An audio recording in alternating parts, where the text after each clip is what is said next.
श्री कृष्ण ने प्रण किया था कि मैं शिशुपाल के 100 अपमान क्षमा करूंगा, अर्थात उसे सुधरने के 100 मौके दूंगा। अगर तब भी वो नहीं सुधरा तो उसे माफ नहीं किया जाएगा। शिशुपाल ने गुस्से में श्री कृष्ण का 100 बार अपमान किया और श्री कृष्ण चुपचाप सुनते रहे। लेकिन जैसे ही शिशुपाल ने 101वीं गलती की, वैसे ही श्री कृष्ण ने उसका सर धड़ से अलग कर दिया। पर ऐसा क्यों था कि श्री कृष्ण ने शिशुपाल की 100 गलतियां माफ की? दरअसल इसके पीछे भी एक रोचक कथा है, जिसे जानने के लिए इस वीडियो को अंत तक जरूर देखें और अगर हो सके तो चैनल को सब्सक्राइब जरूर करें। शिशुपाल श्री कृष्ण की बहन तथा छेदी के महाराज दमघोष का पुत्र था, अर्थात इस प्रकार शिशुपाल भगवान श्री कृष्ण का ही भाई था। शिशुपाल के वध की कथा जितनी रोचक है, उससे भी ज्यादा रोचक शिशुपाल के जन्म के समय हुई घटित घटनाएं हैं। जब शिशुपाल का जन्म हुआ था तब वह 3 आंखों तथा 4 हाथों वाले बालक के रूप में जन्मा था, तो उसके माता पिता उसे बाहर ले जाने हेतु बहुत ही चिंतित होते थे कि इस बालक को संसार के सामने किस प्रकार प्रस्तुत करेंगे, साथ ही कहीं यह कोई असुरी शक्ति तो नहीं। इस प्रकार के विचार से उन्होंने इस बालक को त्याग देने का निर्णय लिया। तभी एक आकाशवाणी हुई, ऐसा ना करें, जब उचित समय आएगा तो इस बालक के अतिरिक्त आंखें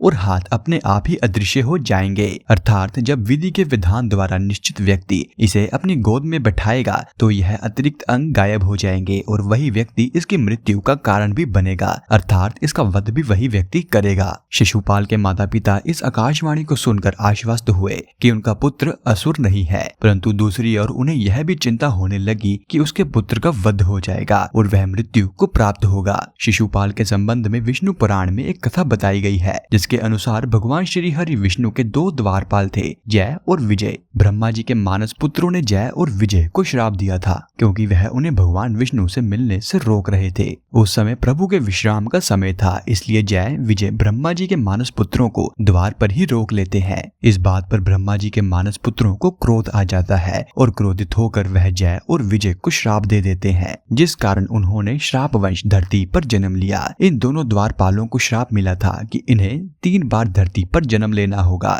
और भगवान विष्णु के द्वारा इन्हें मृत्यु प्राप्त होगी और अंत में यह पुनः बैकुंठ धाम को प्राप्त हो जाएंगे। जय और विजय अपने पहले जन्म में हिरण्यकश्यप और हिरण्ययाक्ष, दूसरे जन्म में रावण और कुंभकर्ण और तीसरे अंतिम जन्म में कंस और शिशुपाल बने और इनका वध श्री हरि विष्णु ने पहले नरसिंह, फिर श्री राम और अंत में श्री कृष्ण अवतार लेकर किया। एक बार जब भगवान श्री कृष्ण अपने पिता वासुदेव जी की बहन अर्थात अपनी बुआ के घर गए और उन्होंने पुत्र शिशुपाल को स्नेहवश अपनी गोद में बिठाया, तभी शिशुपाल के अतिरिक्त अंग अर्थात आंख और 2 हाथ गायब हो गए। उस समय शिशुपाल के माता पिता को उस आकाशवाणी का स्मरण हुआ, जिसके अनुसार विधि के विधान द्वारा निश्चित व्यक्ति जब इस बालक को अपनी गोद में बैठाएगा तो यह अतिरिक्त अंग गायब हो जाएंगे और वही व्यक्ति भी इसी की मौत का कारण बनेगा, अर्थात इसका वध भी वही व्यक्ति करेगा। तब इस बात से व्यतीत होकर भगवान श्री कृष्ण की बुआ ने उनसे वचन लिया कि वह शिशुपाल का वध नहीं करेंगे, क्योंकि यह शिशुपाल वध तो विधान द्वारा पूर्व निश्चित था,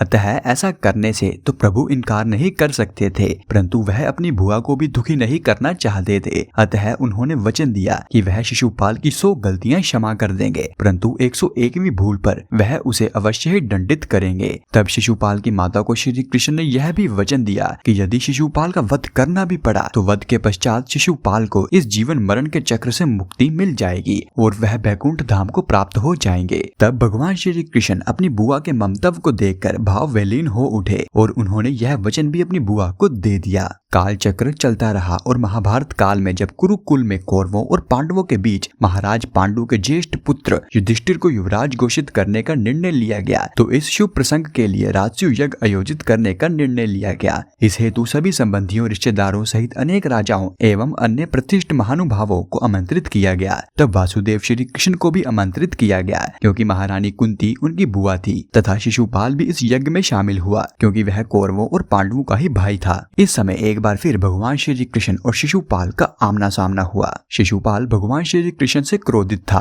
क्योंकि भगवान श्री कृष्ण ने राजकुमारी रुक्मिणी से विवाह किया था, परंतु राजकुमारी रुक्मिणी का विवाह उनके भाई राजकुमार रुक्मी ने अपने परम मित्र शिशुपाल के साथ करने का निश्चय किया किया था। विवाह के सारे आयोजन हो चुके थे, परंतु राजकुमारी रुक्मिणी भगवान श्री कृष्ण से प्रेम करती थी और उन्हीं से विवाह करना चाहती थी और राजकुमार रुक्मी ऐसा नहीं होने देना चाहते थे। तब भगवान श्री कृष्ण राजकुमारी रुक्मिणी को महल से भगाकर ले गए थे और उनसे विवाह कर लिया था। तब शिशुपाल ने इसे भगवान श्री कृष्ण द्वारा किया गया अपना अपमान समझा और भगवान श्री कृष्ण को अपना भाई ना समझकर शत्रु मान बैठे। महाभारत काल में राजकुमार युधिष्ठिर के युवराज अभिषेक के समय युवराज युधिष्ठिर ने भगवान श्री कृष्ण को सर्वप्रथम भेंट आदि प्रदान की और सम्मानित भी किया। तब शिशुपाल से भगवान श्री कृष्ण का सम्मान देखा ना गया और क्रोध से भरा बैठा शिशुपाल बोल उठा कि एक मामूली ग्वाले को इतना सम्मान क्यों दिया जा रहा है, जबकि यहाँ अन्य सम्माननीय जन भी उपस्थित हैं। क्या इस कृष्ण से आयु, बल और बुद्धि में और कोई भी बड़ा नहीं है? क्या इस गाय चराने वाले ग्वाले के समान कोई और यहाँ नहीं है? क्या गीदड़ सिंह का भाग प्राप्त कर सकता है?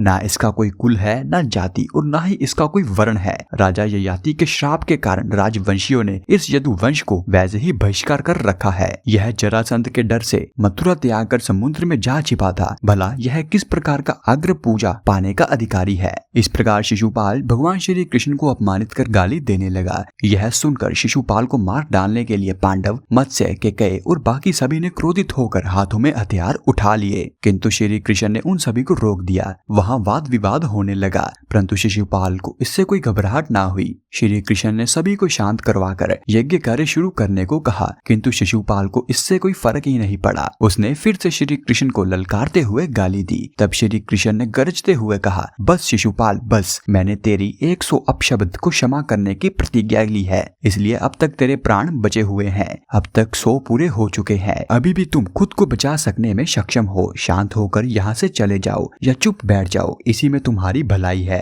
लेकिन शिशुपाल पर श्री कृष्ण की चेतावनी का कोई असर ही नहीं हुआ। अतः उसने काल के वंश में होकर अपनी तलवार निकालते हुए श्री कृष्ण को फिर से गाली दी। शिशुपाल के मुख से 101वां अपशब्द जैसे ही निकला, वैसे ही श्री कृष्ण ने अपना सुदर्शन चक्र चला दिया और पलक झपकते ही शिशुपाल का सर कटकर नीचे गिर गया। तो मित्रों, यह था आज का हमारा वीडियो। अगर आपको यह वीडियो थोड़ा सा भी पसंद आया है तो वीडियो को लाइक करना ना भूलें और ऐसी ही इंटरेस्टिंग वीडियोस देखने के लिए चैनल सब्सक्राइब जरूर करें। और यह वीडियो देखने के लिए आपका धन्यवाद।